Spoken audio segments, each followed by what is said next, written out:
My name is Pauline. I am 71 years old. I am an old woman. I live alone in my small house. My husband died 3 years ago. He had cancer. I have only one son. His name is Dawson. He is 42 years old. I missed my son. Dawson lived far away. He had a job in another state. He was very busy.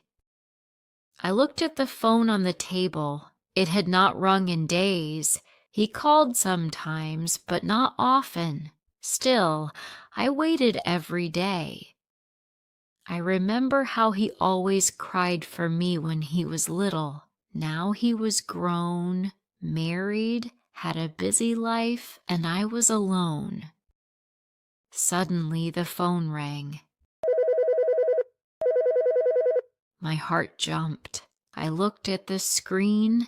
It was Dawson. I stood up quickly, but my leg hit the chair. The phone fell off the table and hit the floor. I picked it up fast, but it had stopped ringing. I looked at the screen. Missed call. Dawson. "No," I said. "Please call again." I waited. 1 minute, 2, 10. The phone stayed silent. I pressed the call button, but it didn't connect. Tears filled my eyes. I left a message.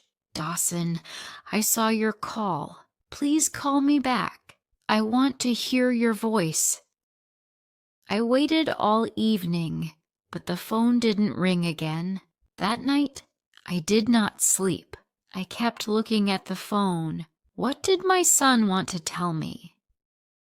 The next morning, I woke up with heavy eyes. I had not slept. My back hurt. I looked at my phone. Still no call, no message.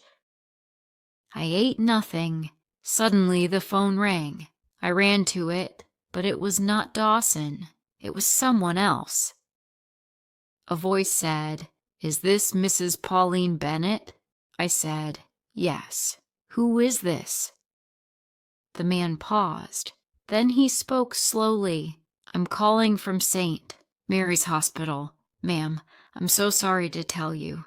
Your son Dawson was in an accident last night." My heart stopped beating.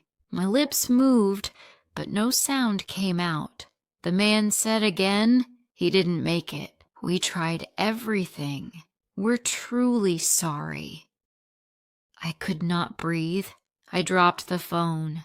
Everything inside me broke. I sat on the floor and cried like a child.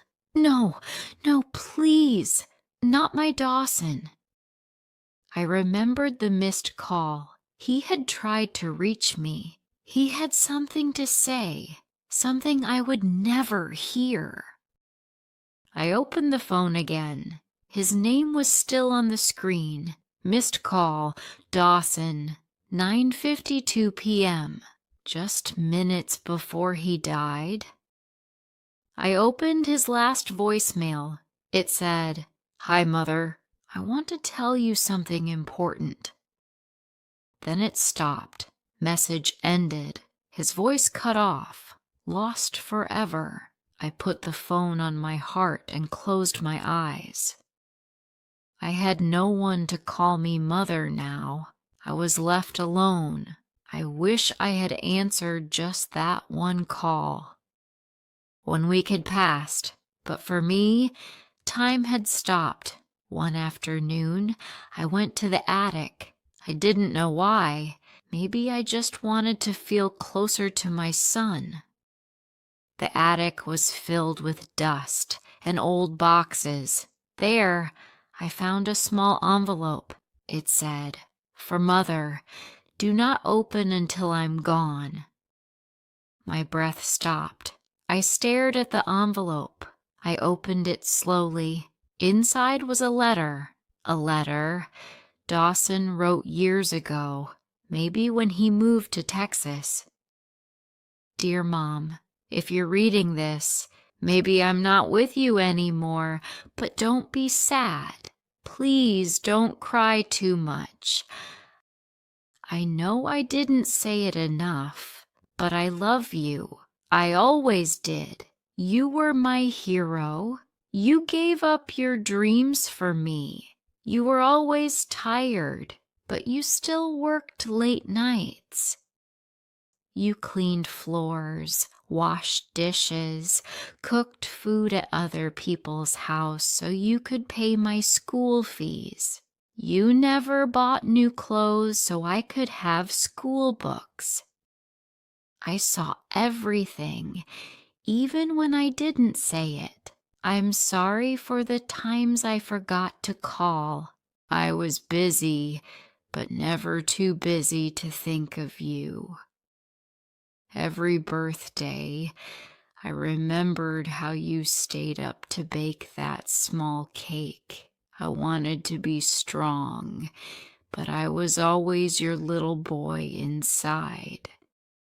If I die early, I want you to know you were the best mother a son could have, and I will always love you from wherever I am. My tears fell on the letter. I held it to my chest and said, "You remembered everything, Dawson. You really did." The letter felt like a voice from heaven, like one last phone call finally answered. My heart still ached. I could still hear his voice in my mind. The days after the funeral were hard. There was no one to ask, "Did you eat today, Mom?" No smile at the door. But now, after reading the letter, I slowly began to forgive myself. I realized that Dawson loved me. He had remembered, and he had always been my little boy. Months passed. I didn't stop missing him. I never would, but I began to live again. Sometimes I even laughed again. People thought I had moved on, but I hadn't moved on. I had learned that love doesn't end with death. It continues in memory, in words, in silence, in every tear. Then one afternoon, as I sat in my chair, the phone rang. It had not rung in months. My heart began to beat fast. "Dawson?" I whispered. The phone was in my bedroom. I stood up fast. I ran to answer it, but my foot hit the table. I lost balance. My body fell to the floor. My head hit the side of the chair.